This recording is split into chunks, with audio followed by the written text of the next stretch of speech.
Good morning and welcome to The Point. It is Tuesday, April 27th, 2021. Thank you to those of you joining us on the GBN Grenada Broadcasting Network's Facebook page, the GBN Production YouTube channel, the website www.gbn.gd, GBN TV channel 7, 11 and 20. And good morning to the listeners of Classic 105.5, 105.9 and the viewers on Party Grenada and Go to Fet Facebook pages. My virtual guest this morning is Chairman of the NDC St. Andrew Northeast Branch, Mr. Leo Cato. Good morning, Mr. Cato. How you do, sir? Good morning to you, Blossom. I'm quite fine at this moment. Nice to know, sir. All right, thank you so much for joining us this morning. Let's get into some matters of national importance. This morning, we're going to start with some recent developments and getting the NDC's views and thoughts on some of the latest things happening. The very first of which that I would ask about is the questioning of the president of the Grenada Union of Teachers, Jude Bartholomew. Over the weekend, he was brought into, or he went into the St. David Police Station for questioning, and it has created a lot of discussion in the public domain and spoken a lot about of intimidation and so on and so forth. What are the NDC's thoughts on the latest developments as the public officers and teachers continue to fight for the 4% increase? Yes. Well, once again, good morning to you and your viewing and listening audience. It's my pleasure to be here this morning and to actually share some perspective from the view of the party. With respect to the detention and questioning of Mr. Bartholomew, we believe it's unfortunate and sad, given the fact that the GUT, in our view, has held some very civil protests, orderly, law-abiding, and simply making a march for something that is due to them and should have been given to them many months ago, right? So in this context, we find it unfortunate and in poor taste in the context of several social gatherings which have been taking place in this country, right? And which are quite out of line with the protocols. But nobody seemed to have been questioned by the police when these things occur. But because the teachers of this country, right, the people who build the education system of this country, stand for what is rightfully theirs, the heavy hand of the law seems to come down. Our view is, if the law has to come down, it must come down on everyone. And if it must come down, you must contravene. You must have broken something. You must have been in some error by virtue of your behavior or conduct. So it baffles the mind, really, why Mr. Bartholomew was called in for questioning by the police high command. I listened to the rationale they gave, but everything has to be taken in context.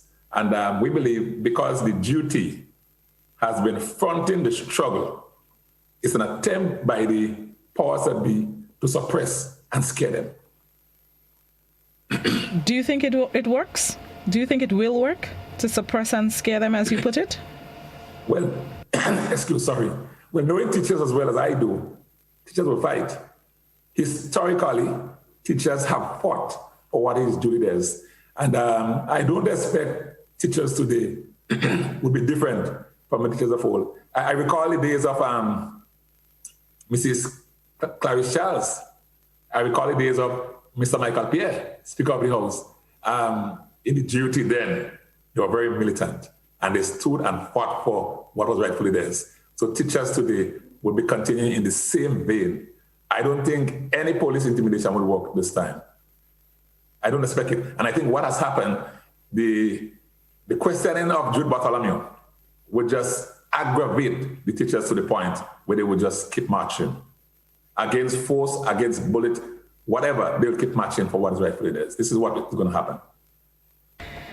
Another issue that has garnered public discussion is a comment made I believe it was last week, a comment made last week by an investor and his suggestion really, or his comment really was looking at the privatization of the Morris Bishop International Airport.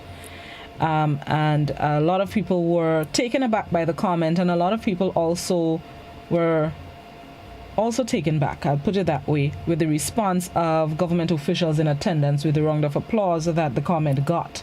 What is the NDC's thoughts, their stance on this comment? Do you think it's something that should be considered by the powers that be, privatization of MBIA? Well, the thing about your international airport, and in our case, we have a single international airport. It is our gateway to the world, right? You want to have a good handle on what happens there. What comes in, it raises security issues as well, right? And if you listen to the utterances from the gentleman, one of the things that he said was, when you come to the airport, in 2 minutes, you will be gone as a tourist. You will pass through.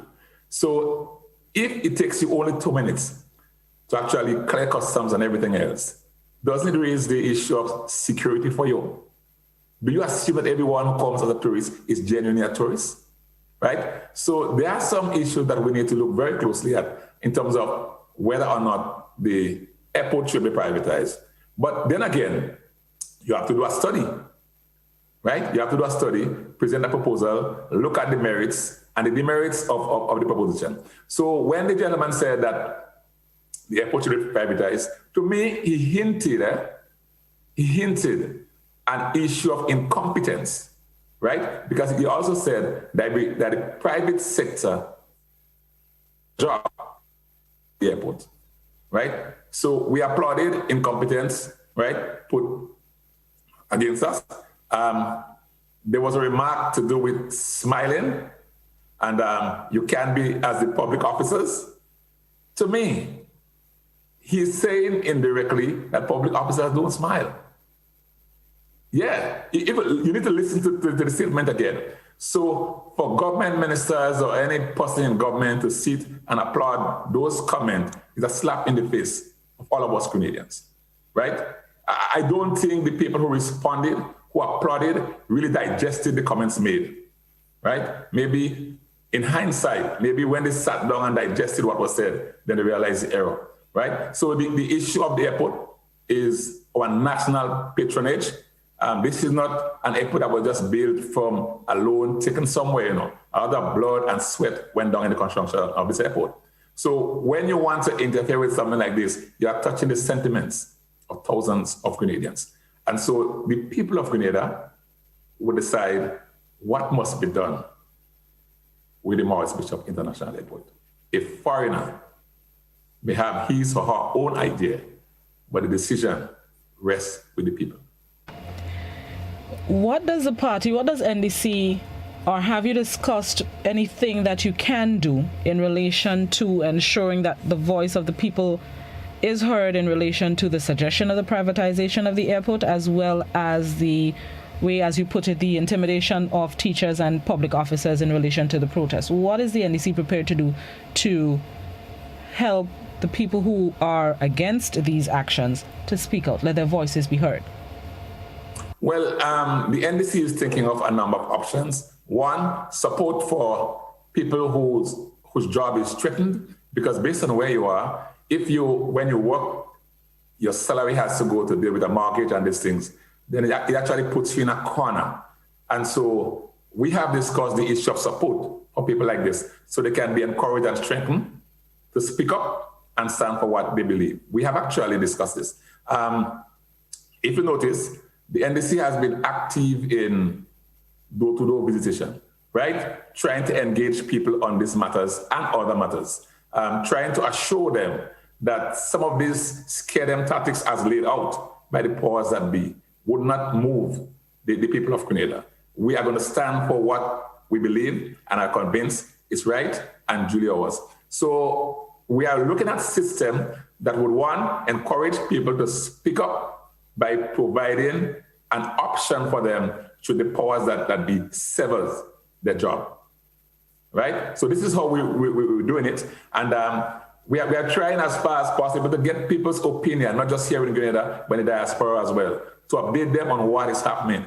Because quite often, things happen behind the scene. A lot of people not even aware. A lot of people in Grenada not even aware of some of the things that are going on. So the NDC has been busy in the communities, I'm sure you noticed this, throughout Grenada, trying to engage the people on the state of affairs and how we think we should go as a people, as a nation.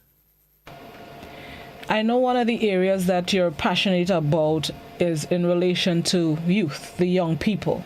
Yes. What are some of your hopes in relation to getting our young people active and involved in the country's development? Well, I believe first there must be a master plan, right? We must plan Grenada out, and there must be a master plan. And somewhere in the master plan is the youth of this country. Because remember, our youth is our future. Yeah? Those of us adults, we would soon move on. And then it is the youth that would form the politicians, the doctors, the lawyers, everybody of tomorrow. So we must make sure that they are properly prepared, right? So that they can come up, grow up, and take their role in the different aspects of society. So we can't have a program where the youth is offered a job in the tourist sector, for example, right? That can't work. There must be a master plan that shows how we are going to get the youth engaged and involved in agriculture, how we are going to use ICT to bring huge benefits to our young people. And as I say ICT, let me share this. How many of us are aware that online jobs in India brings an average of 50 billion US dollars into the Indian economy, right? And what the Indian government has simply done, they have so trained the youth, right, in high-skilled ICT areas. So these young people sign up with overseas company and work from home, right? Grenada is a very small place in terms of our population. So if ICT can generate millions of jobs for the people in India, think of what it can do for this small country of ours. So we have to look at how do we train and empower our young people so that they can even find jobs online. What happens to education? What happens to healthcare? Healthcare is a big issue in this country. It is reported you go to the hospital and you have to buy a medication outside, right? We have to so prepare our young people so that they can take the rightful place. And I want to share this other point. A few years ago, when the NDC government opened the ICB Center of Excellence and Innovation, it's a real tragedy now. Young people were being trained. Young people were being trained in embedded system programming. And I want to comment on this because it pains me, right? They were trained in embedded system programming. What embedded system programming is about? Preparing people with a skill set so that they can maintain and repair things like MRI machines, X-ray machines, elevators, skill sets that are not available locally. We have to find people coming from Cuba and Miami whenever our systems go down. Now, at the Center of Excellence, ICT Center of Excellence and Innovation, a cohort of young people were being trained to do exactly this. But sadly, the government changed, the center was closed. Right? So whoever were in that program, they just came to a sudden stop and nothing happened since. In my view, we were on the right path. We were preparing young people with a skill set that is in short supply in the Caribbean. So in addition to working for us in Grenada here, they could have gone anywhere else in CARICOM and work, providing skills for good pay. So this is what we have to do. Prepare our young people so that they can take the rightful place. And we can't afford to have too many of our young people trained so that they can do just menial jobs, low-skilled jobs around. No, we need people to deal with all facets of the society, the high-end skill set as well as the menial one. And this is what a good youth program must do. It must address the total youth, right? Even the social behavior of our youth. It must address it. And I believe it is a fault in our youth program or a deficiency. That's why we have some of these social problems existing among our young people as well. There have been a few youth programs launched, currently being conducted by the current administration. Imani, of course, comes to mind immediately. There's also the Fly program, I believe it was. What do you think is missing from these programs that it can do what you want these kind of programs to do, that it can help further advance and develop the young people, us young people? Yes, straight off, the Imani program doesn't really prepare the young people by training. The Imani program assumes that you are trained and they find placement for you. I hope you notice this. There is no program that prepares, Imani program that prepares the young people in a particular skill. They take you should come ready, and they find placement for you. That in itself is not a bad idea. But what must happen, one, after your 2-year tenure in wherever you happen to be, you should be able to move on. But a lot of young people got stuck, right? Some of them have spent 8-10 years in the same place. They're still in money after 10 years. So something is wrong with the construct of the program. And maybe when these people are given placements, maybe the skill set should be developed so that they can be given promotion or they can move on to things higher. But if you move in, let's say with 5 C6 subjects, CX subjects, and you stay at this, no skills, right? Nothing happened to you after 10 years. You're still back in square one. So there should be a system that allows the development of skills and knowledge so that these people can transition. So in my view, the problem with the Imani is basically a placement system. They try to provide experience for you and hope that you would get a job, a permanent one. It's not about training.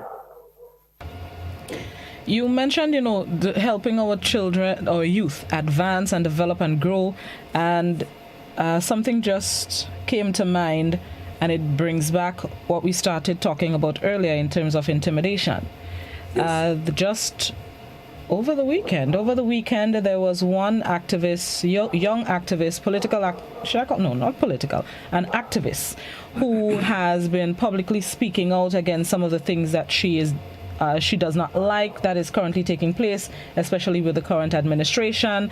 And just over the weekend, she came out and spoke about being intimidated and basically being discouraged from continuing to speak out.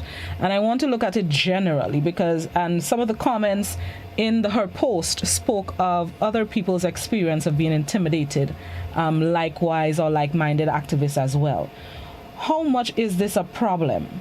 In terms of, we want our youth to step up, we want them to lead the way, and when they do lead the way, they're feeling daunted and despondent because of the reaction they're getting from some of the elder people who should be guiding them. Yes. Well, this is what has Grenada where it is now. I'm sure you are aware that a lot of people have said, but so many things are happening here and nobody is speaking, right? Because the young, as well as the not so young, feel intimidated, right? And based on where you work, or if you're an adult, like a housewife, a mother in the home, and your son or daughter has a certain employment someplace, you don't want to speak because they might terminate the employment of your son or daughter. So you have this pressure that is being brought to bear on the Grenadian citizen. Instead of us encouraging them to speak, of course, you can't be disrespectful. You make your point in a proper way, and people listen to you. There is an attempt, it seems, to suppress that, right? So instead of listening to constructive criticism, we don't want any criticism at all. But how do we improve? How do we improve? It is by listening to the criticism, we can see the gaps, we can see the shortfall, and attempt to fix them. So it is very encouraging when young people especially speak up. Maybe our young people have now come to the point where they realize the future is theirs. And the way things have been going, they can't see the way forward. So they must now speak up. And nothing is wrong with this. I don't see any government discouraging this, right? We should encourage people to speak up. We formed what is called the Youth Parliament, didn't we? And people go in Parliament, the Youth Parliament, and debate. They're speaking up. So we should allow people to voice their concern. Say about the things that you don't like, that they like, that disturb them, that they think should be addressed. After all, at the end of the day, we all have to live here. And if we don't like what is happening around us, and we don't say anything with respect to getting it fixed, how do we expect them to be fixed? So I want to, on behalf of the party, encourage all our young people who are speaking up, right? You have a voice for those who are voiceless, right? And people might have a problem with you based on their political stance, but you will be an unsung hero, right? Because you are speaking at a time when a lot of people are afraid to open their mouth, right? So kudos, especially to our youth who are standing and championing the way forward against, suppression of the press and media and free speech. We have a right to speak, right? We just don't have to use obscenity and things that would just cause us to be in conflict with the law, but we have a right to speak. And listen, even if an individual expressed a point of view that I disagree with, I cannot deny his right to express it. We can't, right? And so we have to learn to listen and respect each other and to see what people are saying, to find the good in what they're saying. And not because when certain persons open their mouth, we find everything that they say is bad and contrary. How is the NDC prepared to help our young people, not just in dealing with intimidation, but as well as the same training that you previously spoke about and helping them develop their skills? How can the NDC help? How are you prepared to help? Well, one of the things that the NDC will focus on that has been discussed already is youth in agriculture, right? And not what we have become accustomed to. People say, oh, instead of the bushing by the side of the road, send the youths on the farm. Well, you have a point.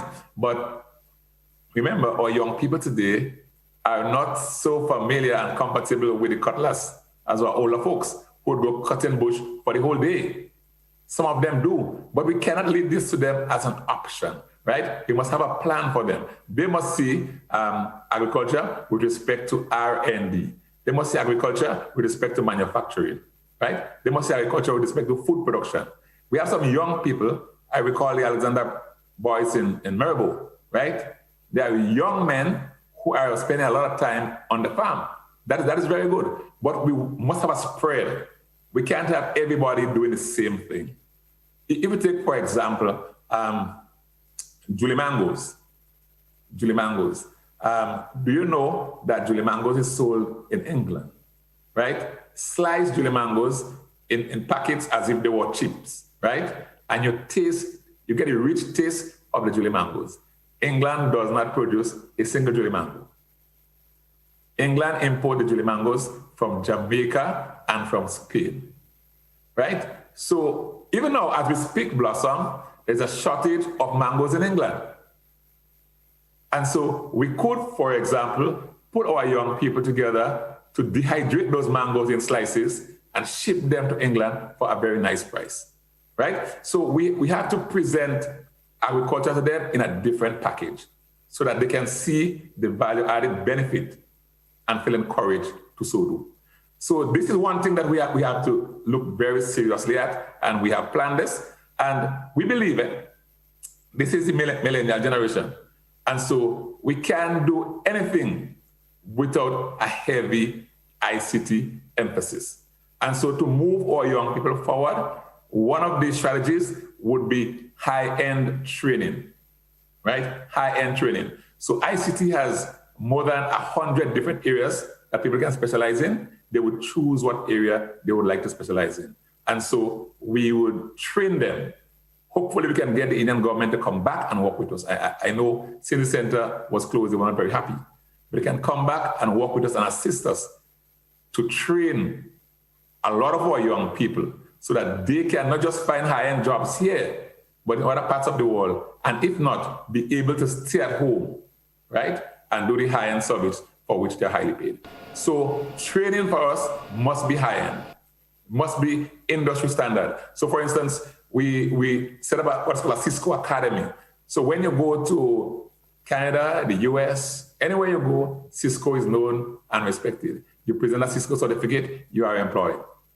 And this is one of the things we have to do for our young people, empower them with high-end training so that if they happen to travel anywhere, they can hold their own, and the certificate is highly respected. Let's take a break, Mr. Cato, and then we're going to come back and continue the discussion. We're speaking with Leo Cato, the chairman of the NDC St. Andrew Northeast Branch. This is To The Point. We'll be right back.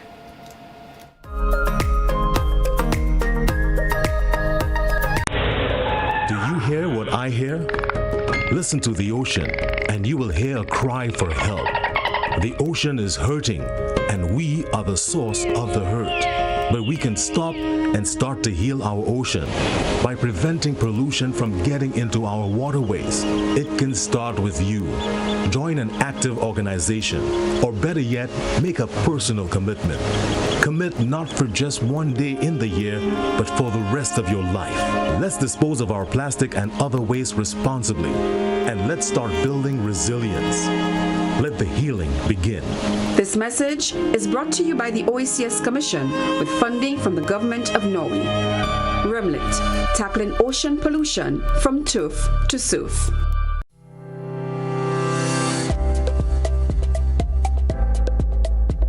Grenada's chief medical officer has ordered that all confirmed positive COVID-19 individuals, their contacts, and members of their household must remain in quarantine or isolation for 14 days. Anyone who fails to comply with this order will be in breach of the Public Health COVID-19 Regulations 2020 and is guilty of an offense. Upon summary conviction, that person will be liable to a penalty of up to $10,000. A message from the Ministry of Health.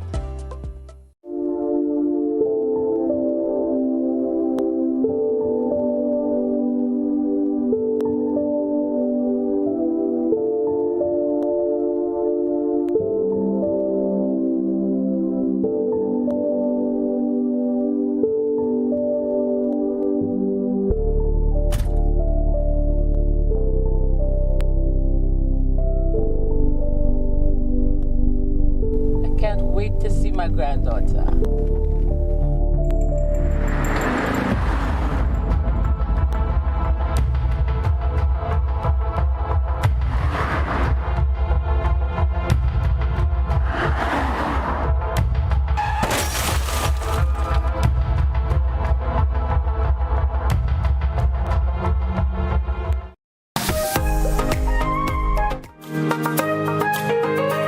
Welcome back to The Point. We're speaking with the NDC St. Andrew Northeast Branch Chairman, Mr. Leo Cato.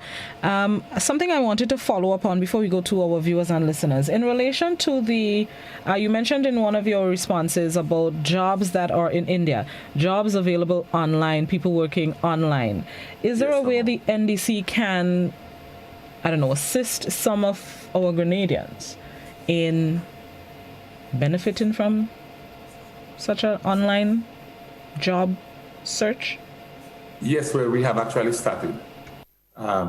There's a group in Grenville that we have started with, and we'll be moving to St. George soon to do it there, and to the different parts of the country.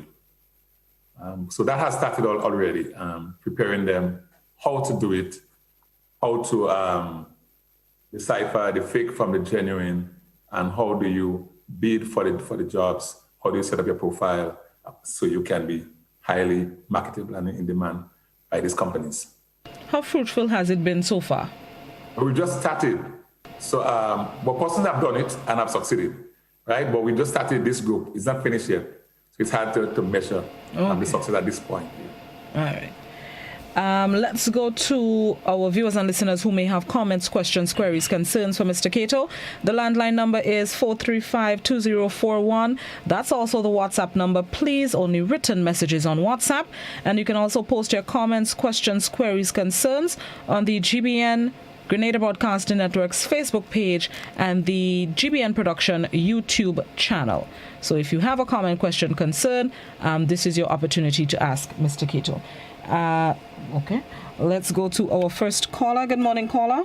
Blossom, I want to say, I was listening to the GUT gentleman, And what struck me is that he was saying that he alleges that the question was not along the thing line about social distancing and so on. It appears to me, I could be wrong, about how they get funds, how much people in the union. It wasn't really along that line. So it's very troubling to me that the line of questioning was not in relation to what the man has been accused of. And what he has been saying also, when you look at it, that you had a funeral for Nimrod. You had this, you have all different things that are going on. And the police are not tackling the issues. They're not taking anybody into question, and they're not for breaking the protocol or whatever the case is. So why was he singled out? And I think that is victimization. But again, it is the questions that he was asked is not in relation to that. It appears to me as they were aspiring to that. And I just want to say, even though you can't pay the 4% again, and I know there's jump on my chest and I hate Keith Mitchell, you could pay the people even though 2% because you remember, even though 1%.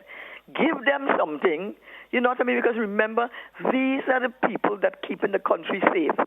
The frontline workers, because the teachers are leading the struggle, but it's not the teachers, it's the public servants. People realize it's the public servants. And they are the ones that sacrifice and going all out in the night to keep us safe in terms of the police, all of these people, so probably give them something, Keith Mitchell. Don't be like that. Have a conscience, all right? All right. Thank you. Mr. Cato? Yes, well, I agree with the sentiments of the caller. But you see, what makes it even more difficult to believe that the government can't pay the 4% is that the government spendings, right? Since the 1st of January this year, the government have been spending monies. The purchase of the airport is a big issue for people. If a government doesn't have money, how can they make these purchases?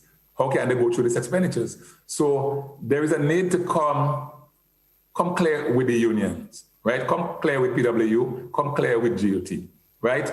And let your action match your words. I think this is what has upset teachers, especially the fact that government seems to be spending money on everything else other than giving them the 4%.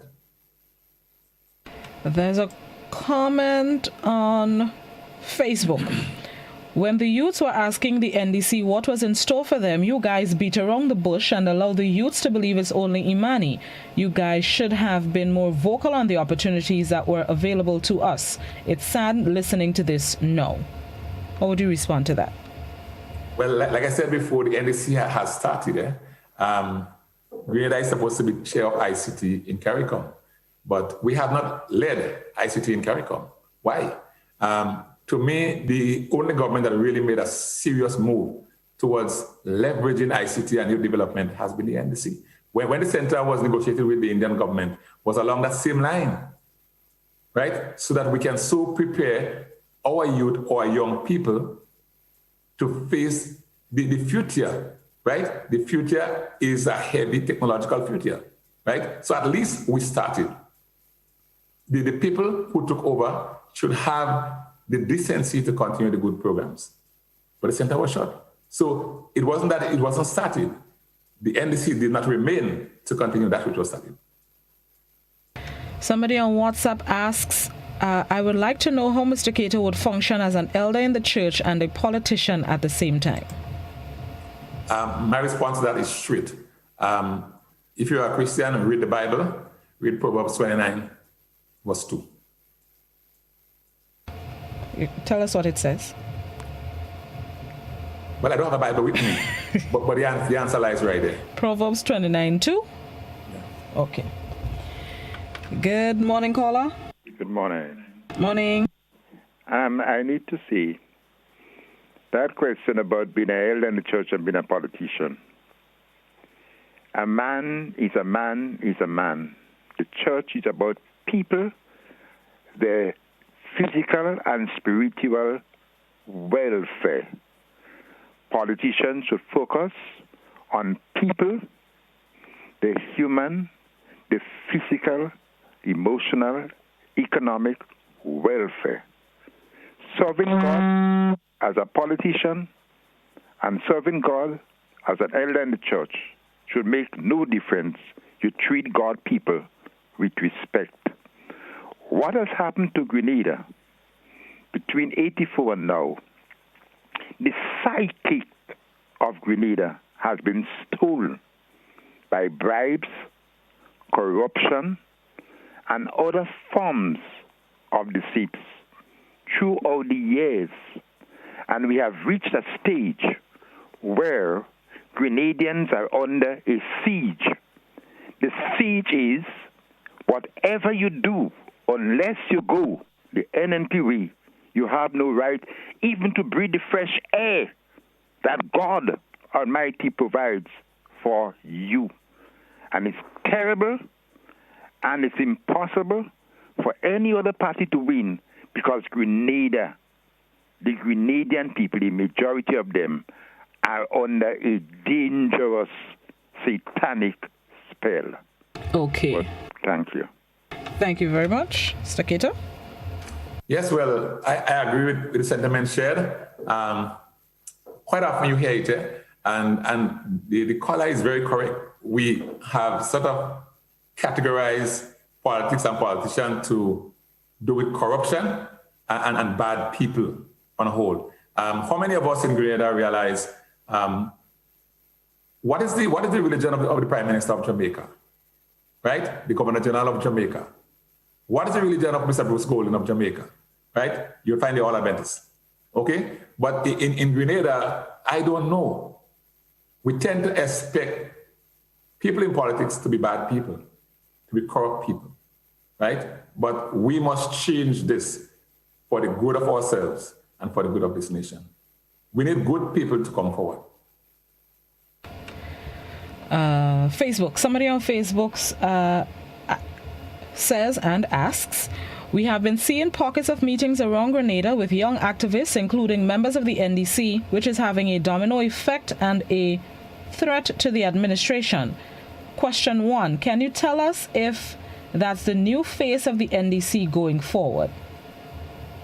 Well, I am not sure of the meeting being referred to here, but the NDC will support any meeting, any gathering that is trying to bring an end to a bad system,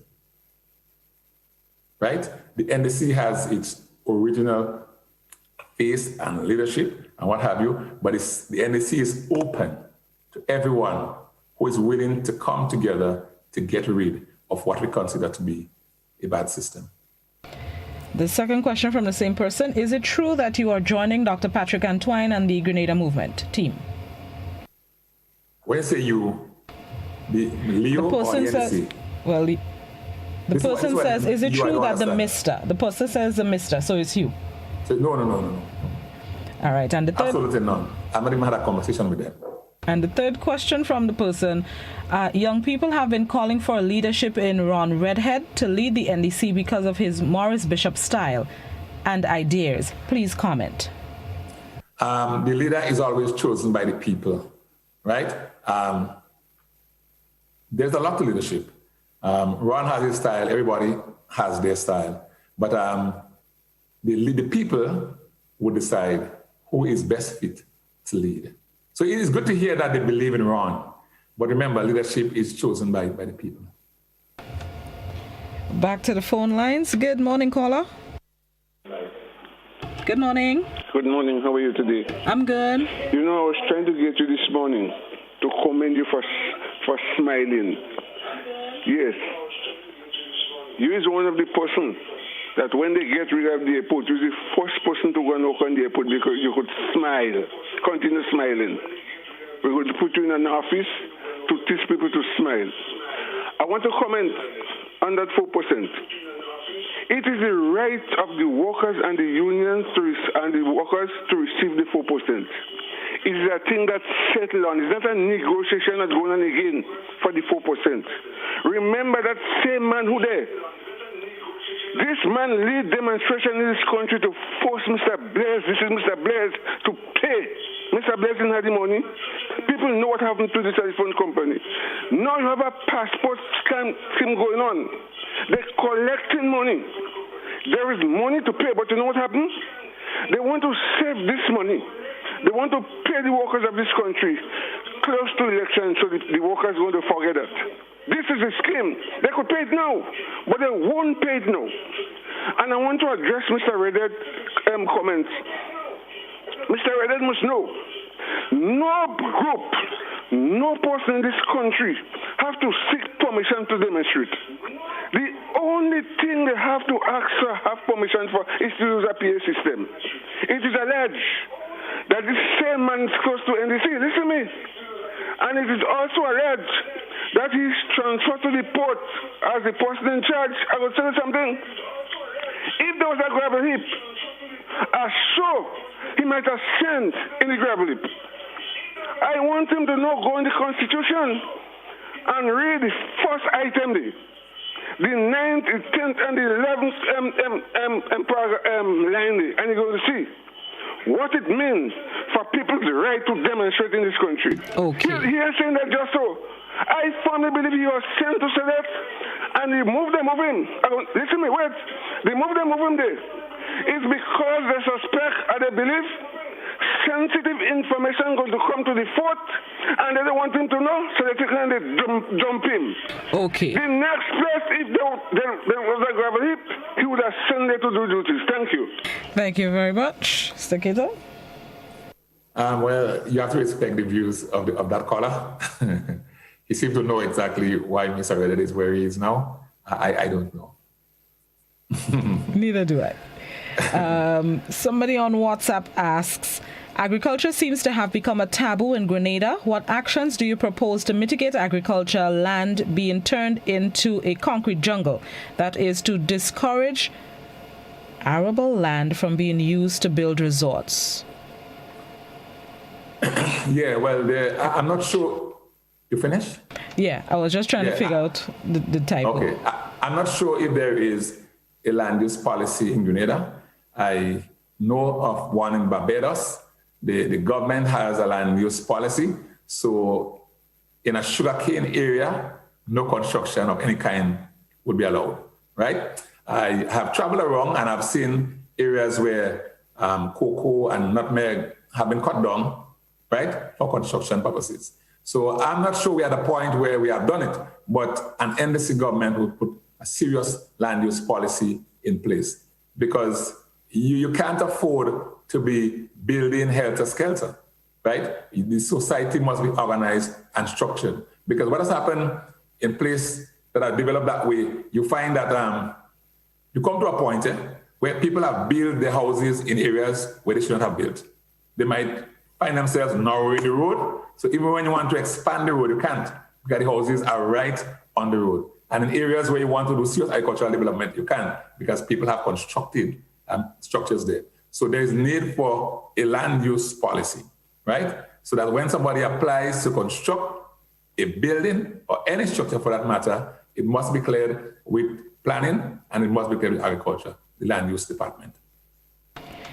Somebody on WhatsApp asks, can you ask the guest for me, when is their conversation to elect a political leader? I am not hearing them talking about electing a leader at all. Yes. And when this has been in the air for a little while, people have become, in my view, a little bit restless about leadership. But the party is led by Mr. Adrian Thomas, who was voted the deputy. So what happens? We are just simply following due process. The next convention is in August, right? August this year. And so the new leader would be chosen. We simply following due process. Why Mr. Thomas was made deputy? Just in case something happened to the leader. And Sister Bernadine had to leave, so the deputy took over. But we are just simply following due process. We know people are anxious and excited, right? That will come to the fore shortly. August is not very far from here. Back to the phone lines. Good morning, caller. Morning, Julian. Morning. You're Morning. live? Mm-hmm. Yes, okay. That caller, the gentleman that speak about the transferring of Mr. Redhead to the port, I share the same, me and that gentleman have the same opinion. They could say what they want. Mr. Redhead is moved specifically because they don't want, when they plan anything against the union and other people and the parties and things, to know, because he would be privy to sensitive information, because he's right up there at the hem of the police. So when you have somebody there you perceive to be not supporting, and we know how this administration working, they perceive him to be not for them, so they feel sensitive information would leak out. So they put him on the port to be in charge of the port. I mean, let's face it. What Mr. Redden know about running port? Oh, so do you have a question for Mr. Cato? No. I'm just saying to make that point. Okay, all right. Thank you. Okay. All right, thank you very much. Let's try and stick to the topic this morning. Let me go back by Facebook. Somebody on Facebook asks, last Sunday I heard on a program that the Hilarion home in Sauteurs didn't have a pot to cook, and a gentleman from New York had to send them one, which I felt embarrassed about. After our seniors gave to this country, and yet a pot is an issue. The question, what plans does the NDC have for senior citizens who are in these homes? Well, it's a good question asked, but remember, some of these homes are privately run homes, right? So the Hilarion home in Sauteurs and the other homes you have in Victoria, you have in Crowshoe and elsewhere, they would have to be run in a manner that the residents, the occupants of these homes are properly cared for. So one of the things that the NDC can consider is monitoring and supervision of these homes, okay? Because if you have a system in place that monitors what happens in the home with respect to meals prepared and the facilities in which they live and this sort of thing, health and hygiene, this can actually solve a lot of the problems which end up popping up. It's unfortunate that a pot became an issue at the Hilarion home. Somebody from overseas had to pitch in. That shouldn't be. Somebody from the community, somebody from Sauteurs. I'm sure if other persons had known, many pots could have been provided to the home. But it just shows that something has gone wrong. Because if you have to get somebody from overseas to buy a pot or provide a pot, something has gone wrong. But the NDC party is a party that puts people first, right? And if the homes are having issues, systems will be put in place to deal with those issues. My idea of it, because it wasn't something that we discussed at the NDC level, but my idea of it is that you have a proper monitoring and supervision system in place, right? Just how you have the health people who go around and check people who do food and these things. You have a system where the homes are visited so that you make sure our senior citizens in their twilight years are taken proper care of. WhatsApp question. Somebody says, it seems like people have all the ideas when they are looking from the outside in. History has shown that you were the one in charge of the Center for Excellence that failed. It was done under your care. What can you do now that was different then? All right. It's a very interesting statement.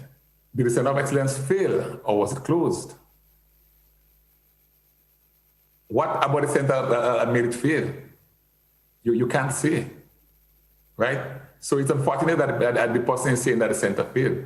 A center that trained approximately 1,000 persons in the public service, right? In advanced applications, right? A center that trained young people, young students from the GBSS and I think the PBC in computer animation, right? Is a center that trained several persons in Oracle database development, right? C++ programming that started embedded system. How could you say it failed? And I simply spent 1 year there. The center did not fail. The center was closed. Let me go back by the phone lines. Good morning, caller. Yeah, pleasant good morning. Good morning to your guests. I want to find out, is there any special program this morning? Yes, we're speaking with Mr. Leo Cato. Oh, okay then. What I want to find out, from him what plans they really have for the youth and the people of Grenada. That's one. Secondly, when I look around, they always have somebody as a leader in the NDC. And when we as Grenadians just start to get accustomed with them, Then you hear they have a health problem, they have to resign. Also, when you look around, they only try to work in the top. We must start with a foundation. And without a foundation, there is nothing doing. Because year go, year come, we're hearing one thing over and over as if we're going backward, and we need to know what's going forward. Because at the end of the day, the Prime Minister always catching them with their pants down, because they're putting on the shoes first, and they're leaving the pants for last. That's the way the Prime Minister always catching them. So my advice to you all, try to work from the ground as a foundation and try to look out for the youth, and then I think we will get things going. Have a good day. Thank you very much. Mr. Cato? Thank you. I agree we have to look at the youth in a very big way. I agree we have to build from the ground, and this is what we have been doing. It's a bottom-up approach. You can't construct a house from the top. Where we have outlined some of the things that the NDC is going to focus on. I've outlined the issue of agriculture that we must focus on. I'll give another example, a Blossom. You look at soursop as an example. Soursop is in high demand everywhere. We export our soursop directly to the US market. If you look at Colombia don't export the soursop. Colombia processes the soursop and they export the granules. So you can, like you do with the Milo and the other drink, you can take a packet of soursop, pour it in water, and you have a drink, right? So our thinking has to be different, right? That would encourage young people into agriculture. They've seen it from a more advanced, modernized perspective. But agriculture, my friend who called, is a big focus for the NDC. Education is a major focus for the NDC. Health, the government has made several attempts. There was this national health insurance issue that was flying around. Then it went quiet. We're not sure what is happening. But the fact that people find themselves in health facility and centers and are struggling to pay for the service, right? And if you can't buy the medication, you're likely to die or suffer. It's sad. It is sad. And the fact that so many persons are not pensionable anymore when they leave their work or when they terminate the service. What happens to these people? As you get older, our medical requirement becomes heavier, right? So we must have a strong medical system in place. The idea of the teaching hospital, right? Where it actually have a system where people are trained in the hospital, but they also provide medical services to our people. I think any responsible government must take health and wellness as a very, very serious issue, because we may push our people in any direction, but if there is no health and wellness system in place to take care of us when we're sick, then we are spinning tops in mud. So health is a big focus for us going forward. Initially, we might have to seek experts from outside to come and provide this service, but we will also train our human resource so that they in turn will come back and serve, right? So health is a big thing for us. I mentioned the education, I mentioned the agriculture, manufacturing. We have a number of things that we can manufacture, right? You have cocoa. We have several little companies doing chocolate in Grenada. But if you look around, we can do a lot of more processing that would, in the end, generate employment, bring foreign exchange, and change the economy with a new trust. So there's a lot that has to be done. We have to look at infrastructure. You still travel around and you see roads, broken bridges, people can't cross, but this would come and be part of a master plan. You have to first sit down and plan out the way forward for Grenada. So the 2030 vision, as expressed by the government, is not a bad idea. The vision must be translated into a plan from which the action plans are developed, right? So Grenada cannot be built in a piecemeal approach. A plan must be designed, agreed on, and then the components of the plan are worked on. Somebody, I think this will be the final question. Somebody on WhatsApp asks, you were first introduced to the nation as caretaker for St. Andrew Northeast for the NDC. Now you are the chairman with no mention of caretakership. Well, I don't know who mentioned me as caretaker. The people up Northeast have not chosen a caretaker. I was elected by the people to serve as the chairman to take care of the Northeast constituency until a caretaker/candidate is found. At no point in time was I ever referred to as the caretaker. Maybe somebody mistakenly did that. Is this something that you can consider, or is it possible as chairman and transition to caretaker? Yes, it's possible. I think Mr. Michael Church walked that road, if I'm not mistaken. Chairman, caretaker, candidate, MP. And is it something you've given thought to? I'm asking because there are people who, let me see, there are three comments on the WhatsApp and one on Facebook showing their support to you and your responses to questions. So it just might be that you might find favor in the constituency. So is this something you've given thought to? Yes, I have given a lot of thought to it, and I'm open to it. My life has been one of service to people. And if I am asked by the people to do it, I will stand and do it. Appreciate that very much. Thank you so much, Mr. Cato, for being our guest. Any final thoughts as we close the program? Thank you, too, for hosting us.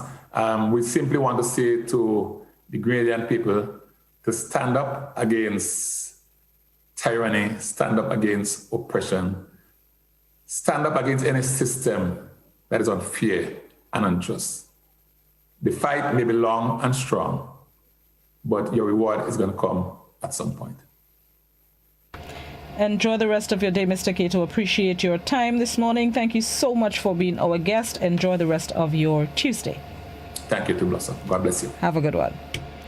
The NDC's St. Andrew Northeast Chairman, St. Andrew Northeast Branch Chairman, Mr. Leo Cato. Thank him so much for being our guest. And thank you, viewers and listeners, for tuning into To The Point this morning. Appreciate your time, your listenership, your viewership. That's the end of my time for today. I'll be back tomorrow morning, God willing. Mid-Morning Buzz is up next. Have yourselves a safe, productive, COVID-19 smart Tuesday.